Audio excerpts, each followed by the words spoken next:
7,300. 7,300. Moms and dads, that amounts to the number of diapers that you will change when you have a baby. And maybe, how many of you are past the 7,000 now? You're done with that? All right. 7,300. It's a tough job, isn't it? Being a parent. It's a tough one. We have a lot of parents here today, so I wanted to especially share a little bit with you of sympathy, empathy, encouragement, gratitude for doing what you do. 7,300 times. And in countless other ways. For today, you are a good example of what Jesus is talking about when he says, we are here to serve.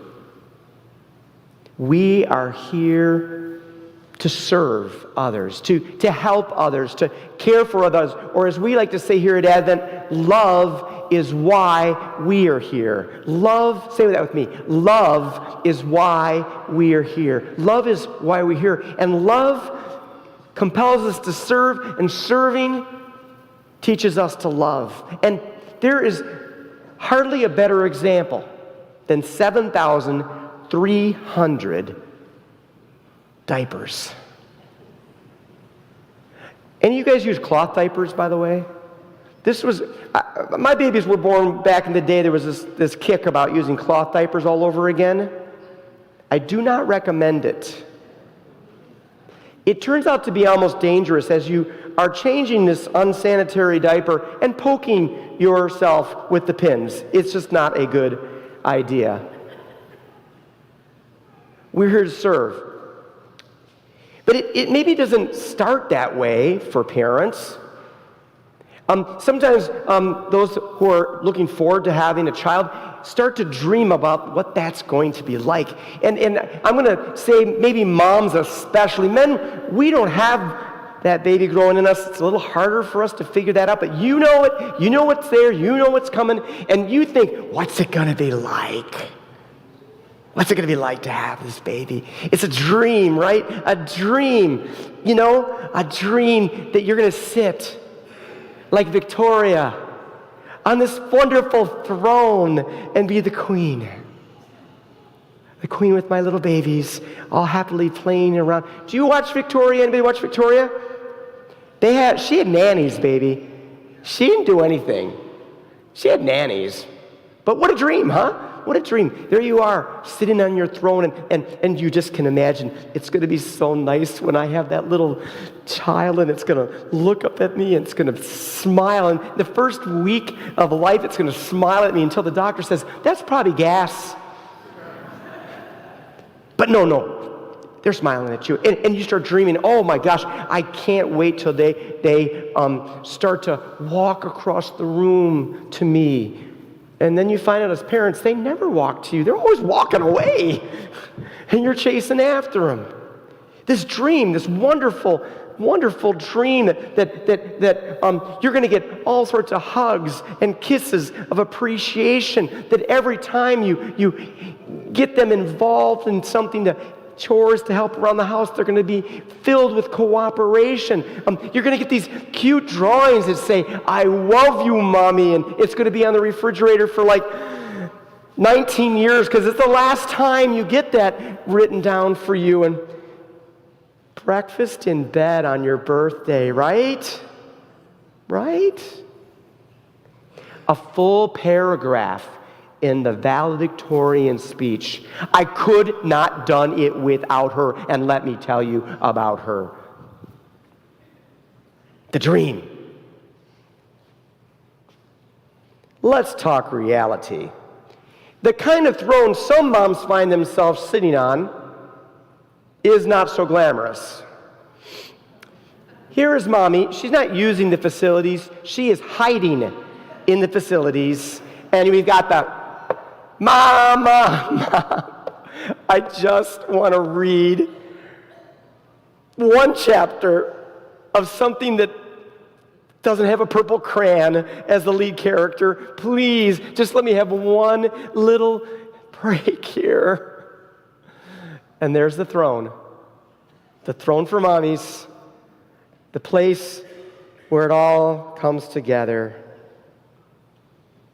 You will spend 2,520 nights doing their homework. I mean, helping them with their homework.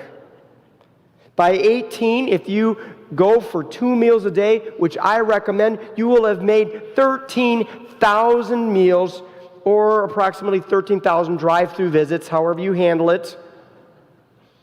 I didn't include lunches because I don't recommend making them. Let them buy them. They won't eat what you pack. They'll trade it away.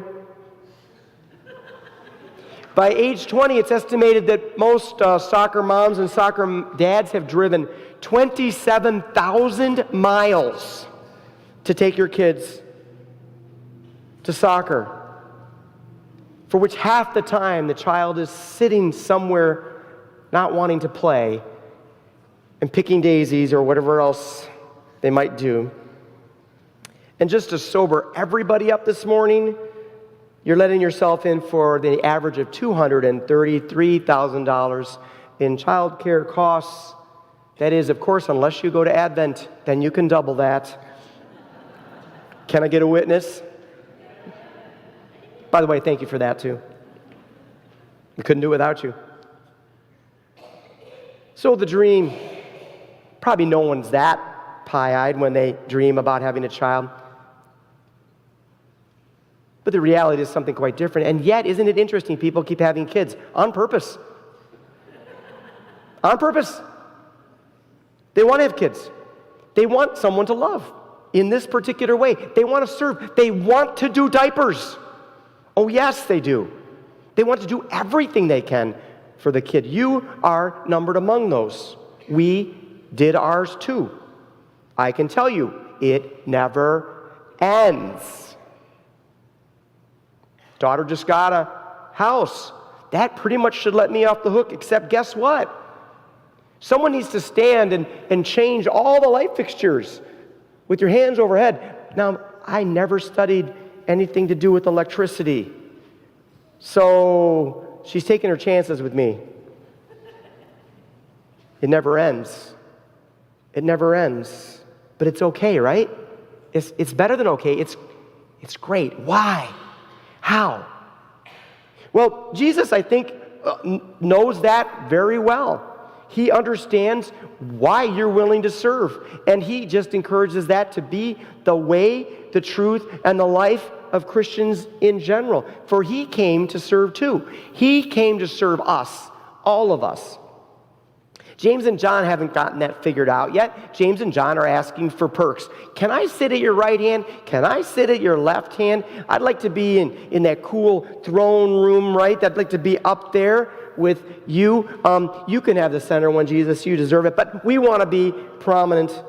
They don't get it. They don't understand. They think this is a climb to success. You know what it's a climb to for them? It's a climb to Calvary. It's a climb to the cross. That's what it's going to be. It's going to be a climb. Jesus says, are you sure you know what you're asking for? He knows they don't. Do you really want to be at the right hand, left hand of Jesus? That's where the two thieves were hung. But interestingly enough, he says they will, and they do. For James gladly dies for the faith. John is later imprisoned for the faith. But at this time, they don't get it. They don't understand that he came to serve. Paul will help us understand it when he says, Jesus, being in the very nature God, did not consider equality with God something to be used to his own advantage.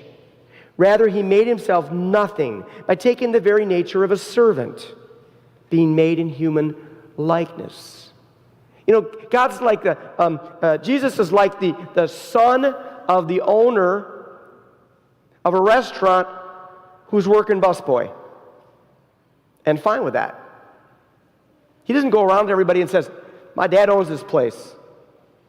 He just keeps his head down and keeps the dishes going. Jesus came to serve again and again. You don't find any evidence of Jesus wanting glory for himself, honor for himself, credit for himself. He deflects all the credit to God every time, just like a good baseball or football player do when the microphone is put in front of them. Oh, it wasn't me, it was the team. That's the way Jesus is. He came to serve. And the most dramatic example we've had is this one, which is coming up shortly, which is the night of the Last Supper, where Jesus shocks and amazes everyone. He does what the servants do when you come to a nice home in those days. You take your sandals off and wash your dusty feet. Jesus is the host. He shouldn't be doing this. You have an MBA and you're changing diapers. It's all right though, right? It's more than all right. Does that contrast bother you? No. Why? I love my children. Does it bother Jesus that he is one with God and he is washing feet? Not in the least, because he loves his children. He just loves them. So he wants to do whatever he can for them. What an amazing example. What amazing inspiration. Where you'd think the sign of any success, and indeed we're hearing a lot of times now preached around the country, this idea that the more faithful you become, the wealthier you might become. Well, wealth is a wonderful thing. Go for it. But we're called to be servants. And it's a wonderful calling because, hey, it's Jesus' line of work. It's what he did. It's what he came to do, to serve, as Paul says, being found in appearance as a man, humbled himself by becoming obedient to death, even death on a cross. That servanthood led him to the cross, led to our salvation, because when he died on the cross, he took all of our selfishness, all of our shame, and all of our sin, bundled it up and destroyed it forever. You are loved by God. Nothing will ever get in the way of that. And you have a future with God. Nothing will ever get in the way of that because of what he did. This humble servant who died for us. But it's hard. Ain't gonna lie. 2 a.m, baby screaming, wet diaper. Oh, if only wet. What did they eat? And you got to change it. Your eyes are bleary. Your wife's snoring. Your husband's snoring. And there you are. You and one ungrateful baby. One ungrateful kid doing what you want to do. What you want to do. Love them. Because that's why you had them. It's hard though. Anybody been a waiter or a waitress here? Anybody worked in customer service? Anybody managed millennials?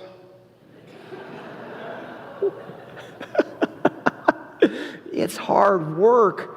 It's hard work, isn't it? These times where we have to interface with the customers, when we have to interact with people who are sort of paying us to serve them. Let's look at some of the people that we might find if we were waiting a table. I'm ready to order. Stop. No, not you, no. You, yes. Go. I'm on the phone. Wait, sorry. This waiter's being so rude.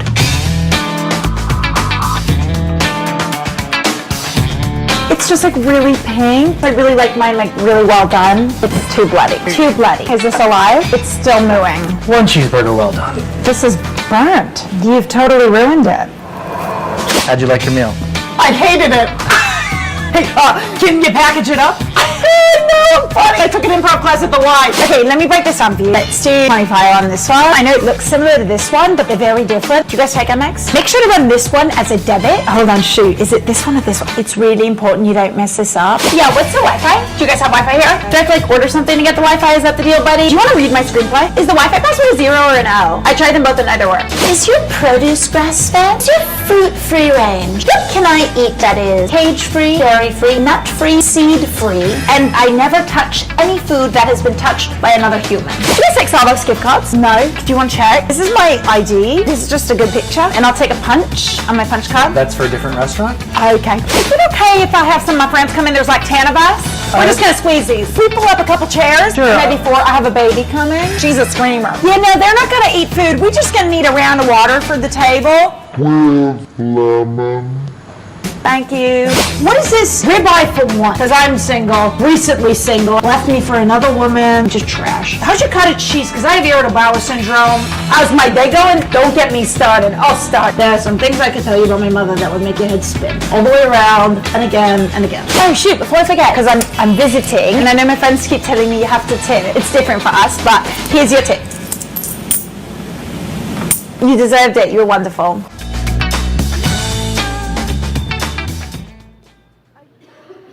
It might be easier to love your child, flesh and blood, but it can be hard to apply that to other people sometimes. It's hard. People can be so rude. They can be so ungrateful. They can be so demanding. How are we supposed to deal with that again and again? To be people who really serve with a smile. How do we do that? It is a calling for Christians not just to love our children, but to love our neighbors as ourselves, to even love our enemies, which some of these characters very well might feel like an enemy when you're working that job. How do we do that? It really takes understanding, a lot of understanding. Rude people are generally very unhappy people. Very unhappy people. And I know when I'm unhappy, that's when I get rude. What do you do when you're serving people who are rude? Look past their rudeness. Think about their unhappiness. And think for a moment that maybe something I do when I serve them, when I bless them, when I reach out to them, might just help them. It might just. It might not. But for some reason, when we understand where people are coming from, service kind of follows. People can be so demanding, they can be like bottomless pits. They just keep wanting more and more and more. That's the way it is at my house when we make popcorn. More and more. Demanding people are scared of not having enough. They're frightened that they won't get enough. They won't have enough. There won't be enough. And so they just keep asking for more. It's a reflex. It's a terrible reflex. You'll never fill it for them. But serve them anyway. People can be so ungrateful. Hard to get a thank you.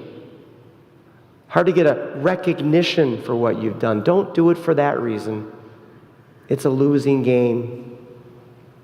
See, we are rude and demanding and ungrateful people. God knows. And yet, does God stop showering us with blessings? Did Jesus give up on James and John and Peter? No. No. He came to serve. If you know what you came for, if you know why you're here, it gets easier. And it gets better. It gets better. It gets wonderful, in fact. Love is why we serve. Love is the thing that we get and we give when we serve. I wasn't sure how I felt about my uncle. My uncle had lived in Chicago as long as I could remember. I'd never really had much of a relationship with him. He was a little different, or a lot, if you ask other people. And he kind of lived by himself, kept to himself, and with occasional visits, annually maybe, I kept up with him a little. Then we found out he'd fallen. And it seemed like the best thing to do was to get him here to Advent Square and put him in the assisted living facility. There was only one problem. He had no ID. So how do you take somebody who's living in Chicago and get them to Boca Raton with an ID? Do you know you can talk to these TSA people? You could talk to them. I talked them in to let us kidnap my uncle and get him on the plane. I don't know why they let us. Maybe we just, looked like a pity case. But we got him here, and we settled him in, and I thought, that's great. Advent Square will take care of him. I'll visit him occasionally. It'll be really wonderful, until I found out that he needed doctor's appointments. He couldn't walk. How do you get someone to a doctor's appointment? This is new for me, I'll have to tell you. How do you get someone to a doctor's appointment that can't walk? Oh, okay, they're in a lazy boy chair. You get him up in the lazy boy chair, and then you scream for help for one of the other nurses to help you pivot him around and have him collapse into the chair, right? It's not elegant. Don't miss the chair. Make sure you put the locks on the chair. And then once you've got him in, then it's, how do I get out the door? I don't think about doors at all. I'm able to go through doors. How do you get someone in a wheelchair through a door? You turn them around backwards. You elbow the crash bar, and then you kick with your heel like this. And then you pull him through as fast as you can before the door hits the wheelchair. Easy, right? And then, there's things like ramps. Did you know that despite looking secure in a wheelchair, if you put someone on a down ramp, they can literally fall right out of the ramp?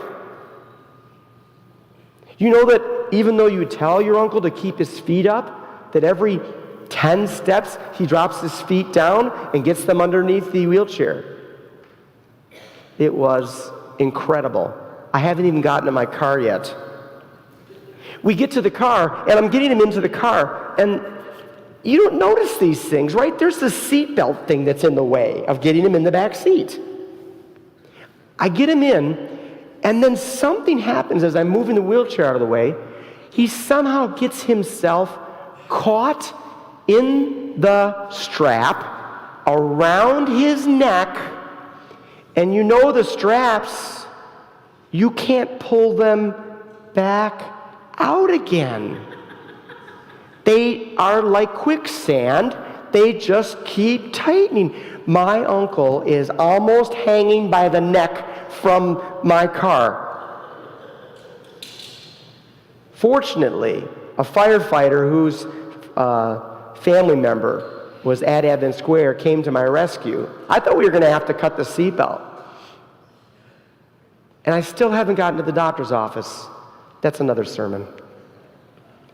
All of these things, so frustrating, so annoying, such a pain, and you know what? Didn't bother me at all. I'm like, why is this not bothering me? This is terrible. This is annoying. This is awful. Why is this not bothering me? And then it occurred to me something I guess I didn't know. I guess I loved my uncle. I guess I did. I mean, I must have, right?